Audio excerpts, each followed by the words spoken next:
welcome. I'm Carolyn Jackson Miller, and this is my father, Edward Hendryx Jackson.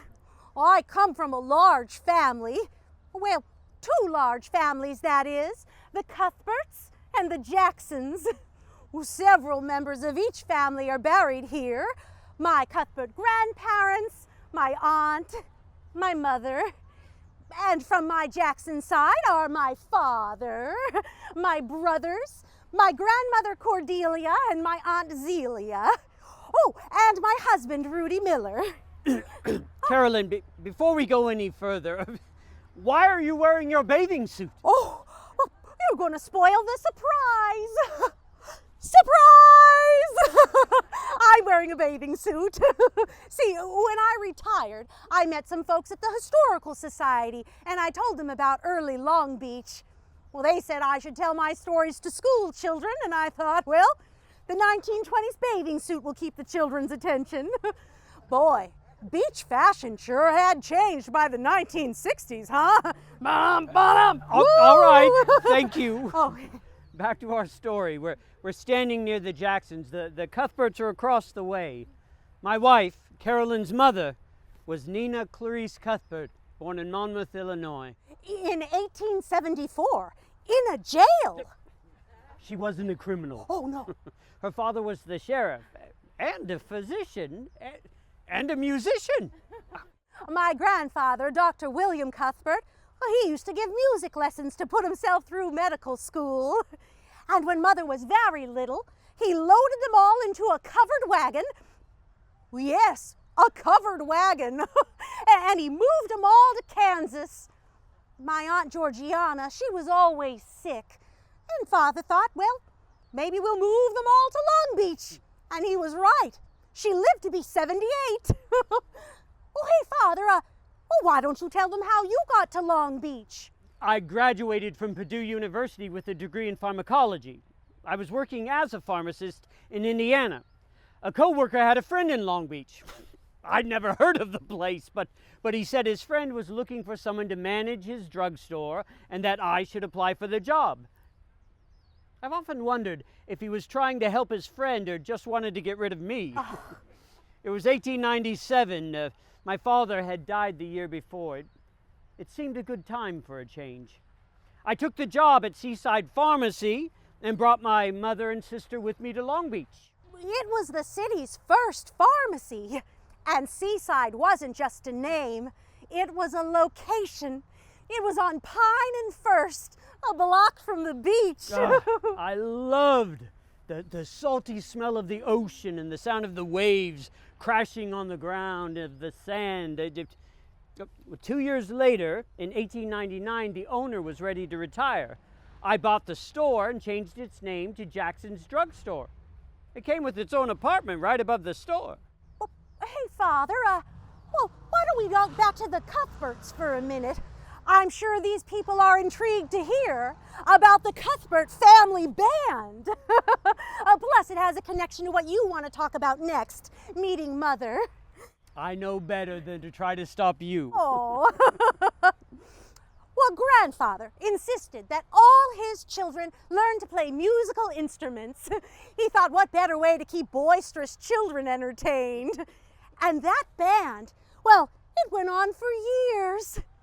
Mother used to say that they'd play music while they rode around on a flatbed wagon pulled by horses. Well, they'd play at political rallies, public events, and at the Methodist Tabernacle over on Locust. Which is where I met your mother at a church social. It was the same year I bought the pharmacy. We got married 2 years later in 1901. There were two things your mother took very seriously: demon alcohol and women's rights. She was a suffragist, and in 1896 she campaigned to get the vote for women. It didn't pass, but she didn't give up.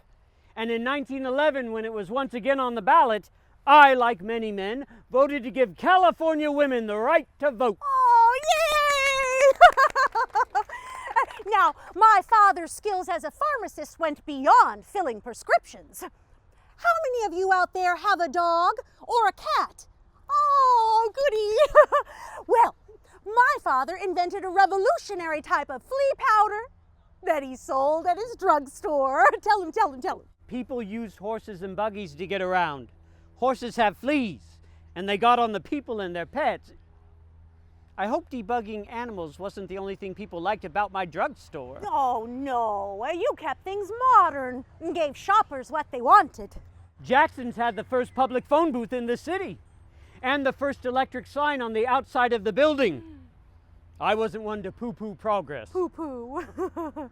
It was the circulation office for the Los Angeles Herald, a Democratic newspaper. And the Herald competed with the pro-Republican Los Angeles Times. Oh! And you had an ice cream machine. Oh, remember you'd make sundaes with Mother's homemade chocolate and strawberry toppings.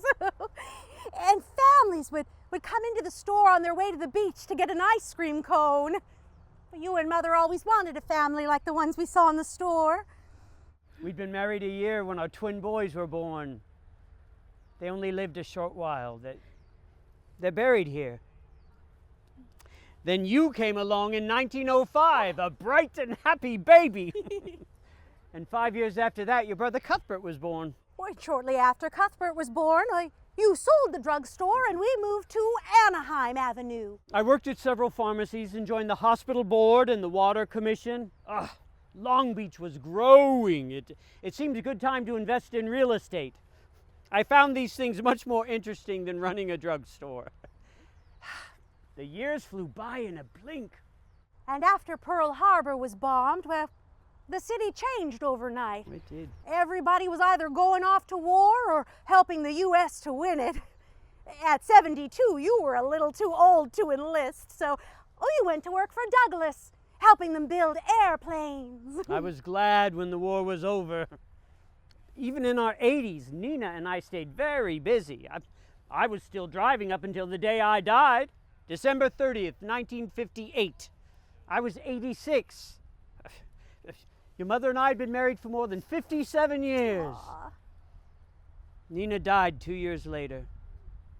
It's your turn. You're the family's romantic. Okay. You and Mother said that education was very important. So, I graduated from Poly in 1924, and then went on to Pomona College, and from there, University of California, Southern Branch. Or UCLA, as you'd call it today. I graduated in 1929 and went to work for Farmers and Merchants Bank. Later, you taught elementary school in Southgate. Oh, I did, and that's where I met Rudy Miller. In 1958, you and Rudy got married. I walked you down the aisle. I was 53. Better late than never, right? Right. Now, Rudy, he was a union activist, and we were married for about 27 years. And one more thing. He was a German, and he liked peppermint schnapps. I used to have a drink of it with him every Christmas. Don't tell Mother. In 1985, Rudy died. In 1995, you went to Polly's 100th anniversary party, and there you met John Dayton, who graduated the same year you did. John Dayton. Oh, yes. After that, we were always together. We'd travel to other states to visit relatives, go to parties and college reunions. And in 1999, we went on a trip to England and France. Ooh la la! It was très magnifique in Paris. We walked along the Seine. We sat at those little outdoor cafes, watched the people go by. And it was there, in the City of Lights, when I was 94, that I died in my sleep next to the last love of my life. We thank you for listening to our little story and for supporting the Historical Society of Long Beach.